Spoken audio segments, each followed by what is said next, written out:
First, I'd like to welcome Johnny and John to my house. And anyway, I want to start off with the story, and then I'll bring it all in. But years ago, when I was a young guy, I wanted to learn how to play the guitar. Okay? All right, my kind of story. Yeah. And anyway, so I bought a guitar, knowing nothing about the guitars. Went to a teacher, and the teacher started showing me stuff. And he said, "This is a C chord." And I said, "Well, what's a C chord?" And he said, "Push here." And I told him, "What makes a C chord?" He said, "Push here." So I thought, well, doesn't know what he's doing. So I changed teachers, and same thing. This guy said, "This is an E chord." I said, "What is an E chord?" "Push here." Anyway, I went through a dozen teachers, okay? Nobody really knew what they were doing, but they all acted like they knew what they were doing. Okay, so finally, I wandered into this jazz club, and I heard this jazz guitarist playing, and he sounded really good. I went to his school of music, and still, he could not answer my questions. Answered some of them, but I started getting technical, he couldn't answer them. So then, once he closed his school, he recommended me to somebody else, and this guy right away started answering questions. But after so many months, he decided to get married and discontinued all his teaching. So I tried going to one of the greatest guitarists that ever lived, and his name was Joe Pass. And at that time, he was recording with Ella Fitzgerald. This is a true story. And he was not a good teacher, and he was very expensive. So I bought books, and I dug into theory books, and I read them again and again and again, because I don't read something that's very technical and understand it right away. I got to read it a bunch of times, but I get there. Anyway, so all of a sudden I became much better than most of the guitarists that I hung around with, that I knew. I started teaching, and for many, many years I knew more than the other teachers. Okay? But Amen. The moral of this story is I tried to share it with people, and guitar players are like pigeon people. They all act like they know what they're doing, and most don't know a whole bunch. Okay? And if they know this much, they don't want to share it with anybody else, because then that person will be equal to them. See? So they want to have an edge. So anyway, when I started raising pigeons, same thing, right? And I heard, well, if a hen has got like white slits right here on the eyes, this is what somebody told me, she's going to be a really good breeder. And I looked over at my son and I said, "This is just like music, Joe." I said, "We're going to have the same kind of people here." And so that's a good one. I got a cockbird from Hummelford, got a hen from the feed store, mated them together, and they became what we called the Black Badge family. And everybody in the neighborhood got to know these birds because it was a lucky mating. Then I went to Paul Platz's house, met him. I bought a cock from him that was out of the Jaconet family. And that, again, was a lucky mating. It created more velocity, okay? And what happened, I started breeding birds with body muscle, okay? And the body muscle, I told my son, I think there's a tie between the speed and the muscle, and I don't even know why I thought that way. But I favored the cocks to have the body muscle. And whenever I had a cock and a hen that had body muscle, it was just too much. So I always favored the cocks. And then I started looking for the right birds to cross in more and more and more and more. and I've spent a lot of years crossing birds in, and you've probably seen previous videos where I've told I did a 50-50 cross and 3/4 on each side, and I bred the youngsters as well as flying them and to figure out which one I would use to go forward with. Well, now I end up with a whole loft of just various combos of bloodlines, and that's how I breed now. I take one combo and I put it on another combo, and I've been able to increase the speed. And thanks to some of the birds I got from John Vanderbroek too, they helped a lot. But different birds I got, and trying to make them as fast as I can. And I also learned if you have, say, a cock bird that is really throwing extreme velocity, if you're fortunate enough to have a bird like that, okay, and it puts you maybe right at the top because this bird is throwing such extreme velocity, and then you made it to a hen that also throws velocity, which are rare, okay, but they do exist. You put those two together, it brings you up another level. And sometimes people will get birds that are unstable and they'll say, oh, they're not worth a darn, so they get rid of them. But had you not used that hen and something just a little more mellow, it might have worked just fine. Okay? And people will tell you pick your birds from the air. I disagree. Okay? You have to maintain certain bodies on the birds. You got to breed for the right type, and the only way you can control that is in your loft. People that say mate the best to the best in the air, they keep doing it year after year after year, and God made those birds on the street, the wild type. Okay, the long birds got big long beaks, and our birds evolved from those. And nature is making our birds want to go back to that wild type because that's what God created, okay? And so we have to always take that into consideration, and we got to watch that, and we got to stop it from happening, by using the right types all of the time. And that's so important. Brother Richard, you did the whole video. That was excellent. Okay, Richard, you're on fire. Okay, you went through most of the outline already, and that's wonderful. I really like the analogy. Are we still on? Yeah, I really like the analogy of what you said. It was a good story, Brother Richard. It's one that I'll treasure. Okay, but we also have a little story here. But I'm not going to mention no names. But we talked about this particular video that we're going to do about when you lose it in the ground, you're going to lose it in the air. You lose hold of it. Right. Okay. And you made this statement. If this is true, why would anyone select for breeders from the air? Can you give us a little bit? I know you talked about a little bit more, but since we're talking about the structure of what we're talking about. You'll end up losing the correct body type, and your stock is going to go down in quality. Mm-hmm. And pretty soon you have what John calls flip-floppers instead of spinners. But, and somebody asked me just the other day, okay, can I put more speed in my birds without bringing anything else in? Mm-hmm. That's a good question. Yeah, and I told him, I said, we can change to the proper body style. And you want the shorter bird. You don't want the longer bird. Shorter bird has got better balance. It can handle more speed. Okay? And not, there's limitations on everything.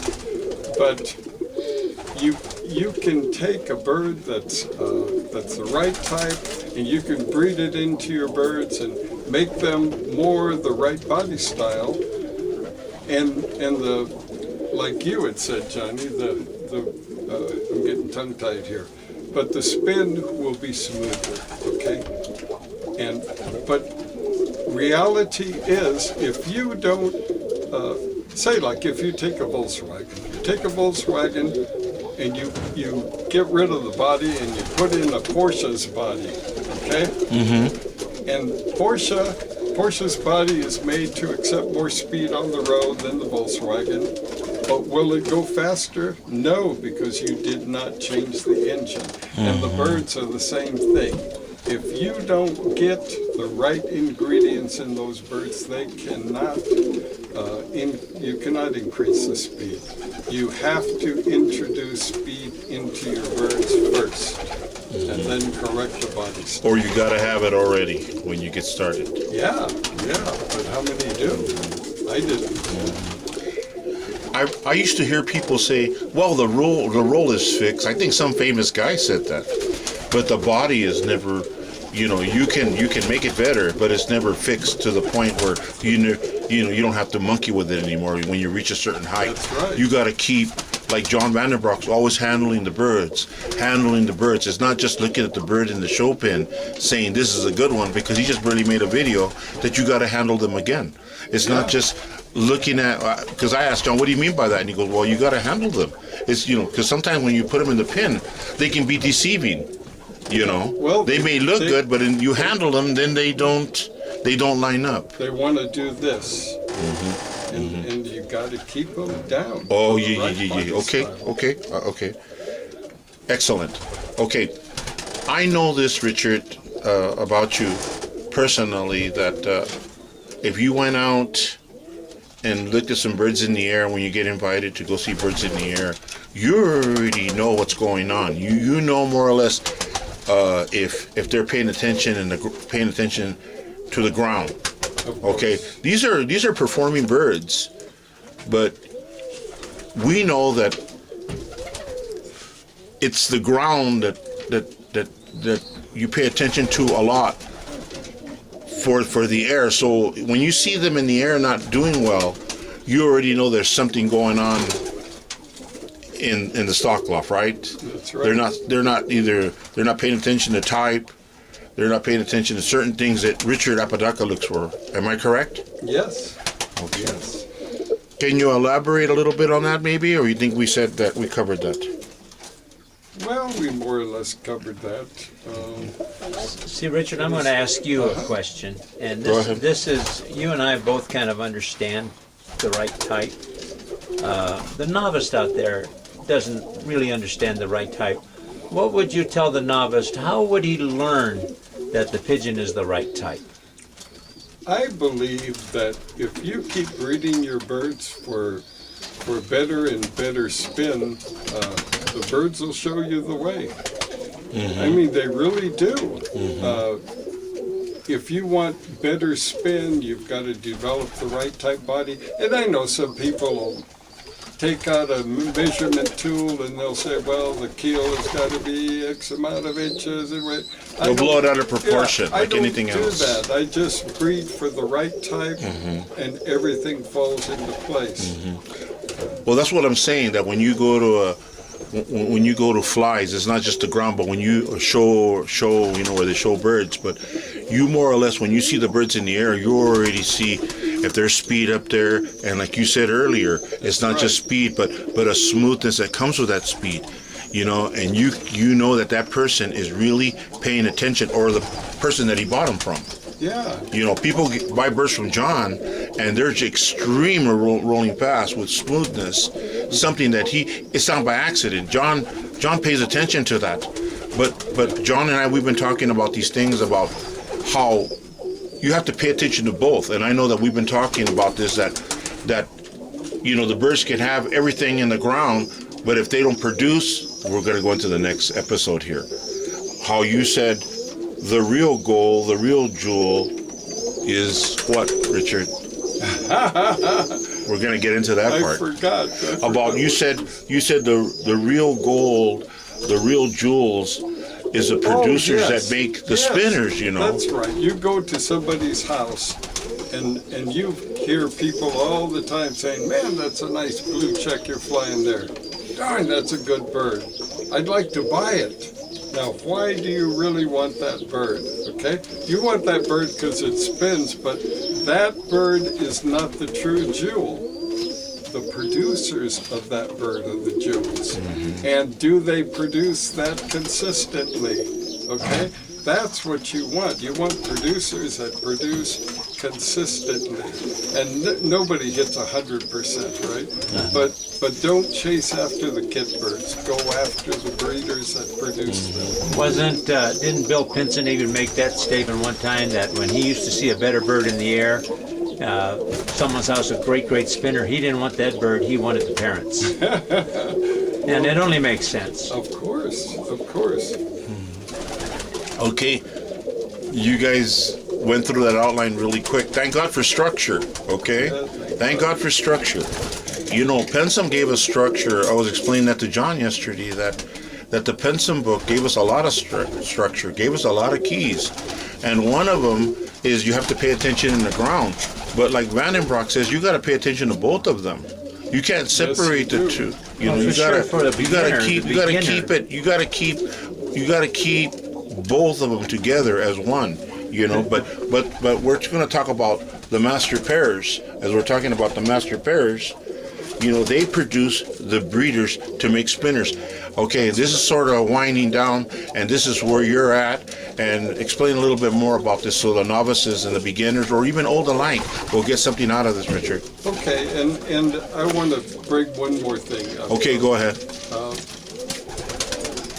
John and I, and Johnny here, we've spent many years developing our birds and trying to come up with the right combos and trying to maintain the correct body type and stuff. And to some of you out there, you don't have that kind of time, or you don't want to put that kind of effort in, because it takes a lot. It takes a lot.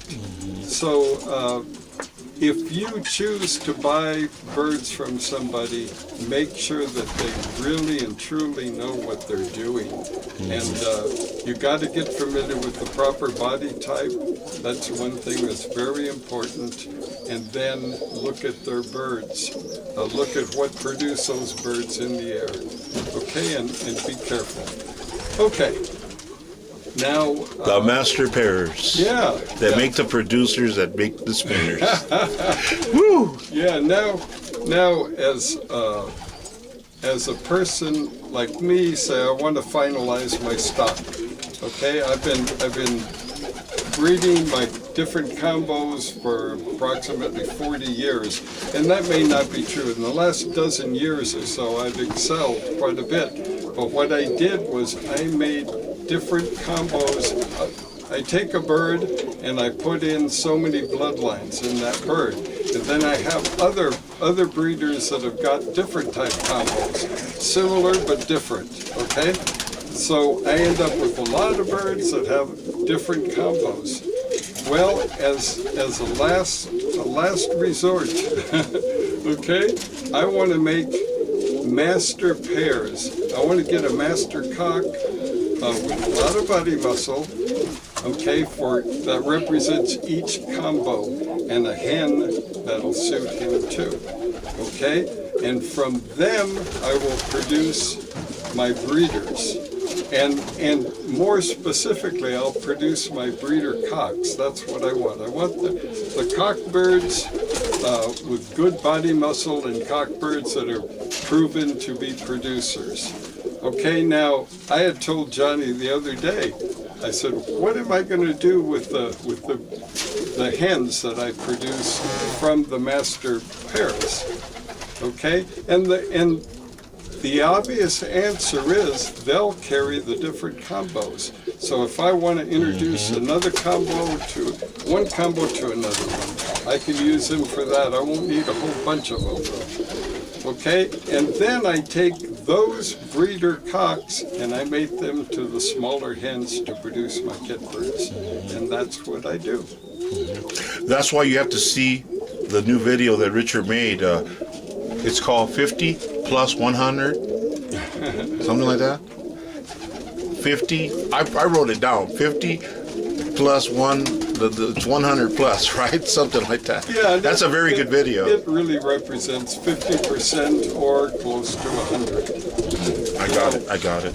I had a person one time come to me and he said, I met so-and-so and he said his birds throw 50% pretty decent spinners in his kit.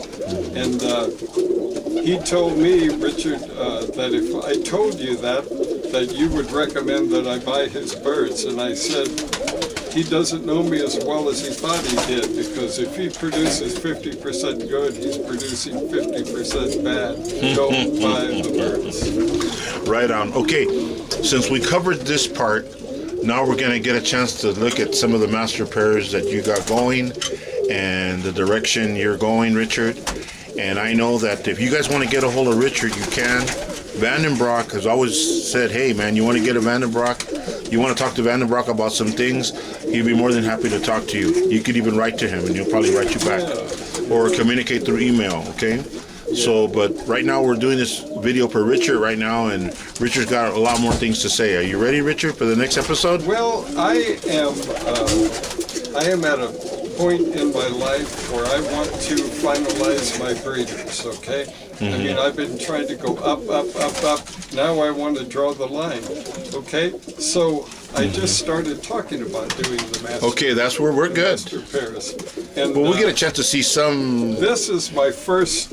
Well, Well, we're gonna bring them out, right? You want to bring them out? Okay. That's Okay, we're my gonna first put it on attempt. pause for a minute. Hold up, Richard. Brother Richard. 1, 2, 3. Okay, that. All right. So, you know, we go through this whole thing, and I talk about the master pairs producing the breeder, and the breeder producing the kit bird, and there's a lot more to it than that, guys. And if you really want to learn, come over with pencil and paper, and I'd be glad to help you. It's almost a hands-on type thing. You can't just call on the phone and learn that way. You got to be here, and you got to ask questions and pull information out of me, and hopefully I've experienced what you want from me, okay? And I'll give it to you. I love it, Richard. You know, I've been coming up here. I've enjoyed the hands-on hand training, brother. I've learned a lot from you. I thank God for you. All right, now we're going to turn it over to Big. Don't put my ugly face in it. Richard's a lot better looking. Okay, Big John. All right, don't stick your stick in the mud. No, John, what is something that you like really as you what wind it Richard's- down? Richard's got a theory, and I think it's a great theory that he has. Okay.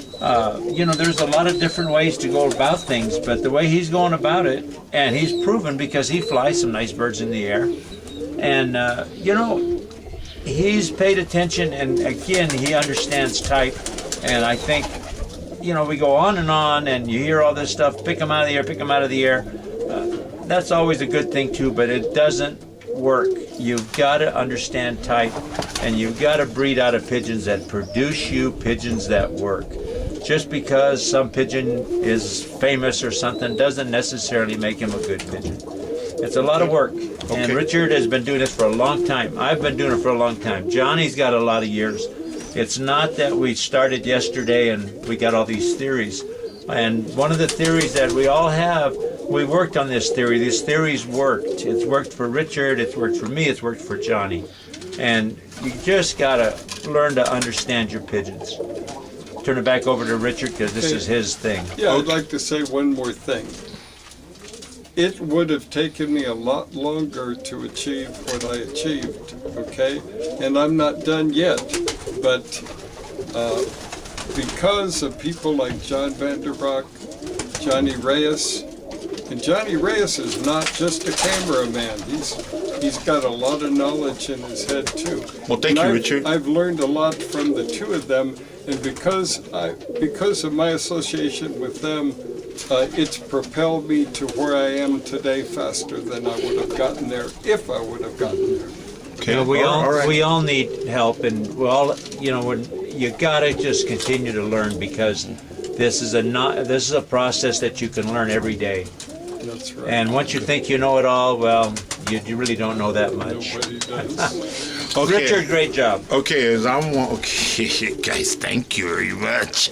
All right, as I'm winding down right here, as we're winding down together, I hope that people will really benefit from it, because I know I'm getting something out of it. Okay, now, I said a long time ago, when I was a young man, you know, if you lose it in the ground, it's because you're going to lose it in the air. But if you lost it in the air, it's because you lost it in the ground. Yeah. I was a young man, and I identified some things, but I couldn't explain it. Words of wisdom. Okay, they were really, really good words. Okay, but like today, as an example, because I do observe things. I do pay attention. I really do. One thing I want to put down right here. I seen your birds this morning. Okay, I like the speed. Okay, really like the speed. But most of all, I like the way they're rolling. You know, there's like you explained, there's a speed, but a smoothness to it. And Richard, I gotta call it, you're improving the birds, brother. You're doing something right here, brother. And I think that is very important for me to share that with you, that everything that you're doing, as far as I'm concerned, you're doing it right, because I seen it in the air. Okay? And something that you and we always talk about, that they can be lined up in the ground, they can have all the things you look for as the birds have to have as a breeder. But if they don't show it in the air, it's of no value neither. You know, it's just like a pedigree that has all the magical numbers, Richard. Yeah. And if that, you know, and if you know how to fly, if you know how to breed, and they're not doing it, there's something. The pedigree is worthless, for reals. It's worthless. But if those birds are doing the job, then it puts, you know, if the birds are doing good, everything they're supposed to be doing. You make good spinners, and then the reproduction power is there. Then that's a good family of birds. Okay. Now, most people don't understand that you keep excellent records. You know, you really do. I mean, you know, you pay attention to stuff, and you really pay attention to what you put together. And this is something that I'm polishing up on. I'm polishing up my hat. Because it's not just slapping pedigree birds together. I know people may get upset at me, you know, because sometimes I say, you know what, they're pedigree birds, but are you paying attention to what you're putting together? Because you really have to pay attention to the selection part, and I know that you understand this. And for those that are all pedigree bound or whatever, you have to pay attention to what you're doing. You can breed individual, but those birds may not be the right parents. They might not be the right birds that you're using. You got to use the right birds and individual. Same thing with open loft. Every pigeon in there has to be a good one. Okay, and if you're going to bring in an outside bird, if it's pedigree, you still got to breed it individual, because you don't want it to circulate in the house of the good guys, because that bird may be no good. Do you agree? Yes. All right. Are we good? We're good. We good? Fire it off. Okay, Big John. We got Big John. He's the big judge. Troublemaker. You gonna buy lunch today? He's gonna buy lunch, man. Boy.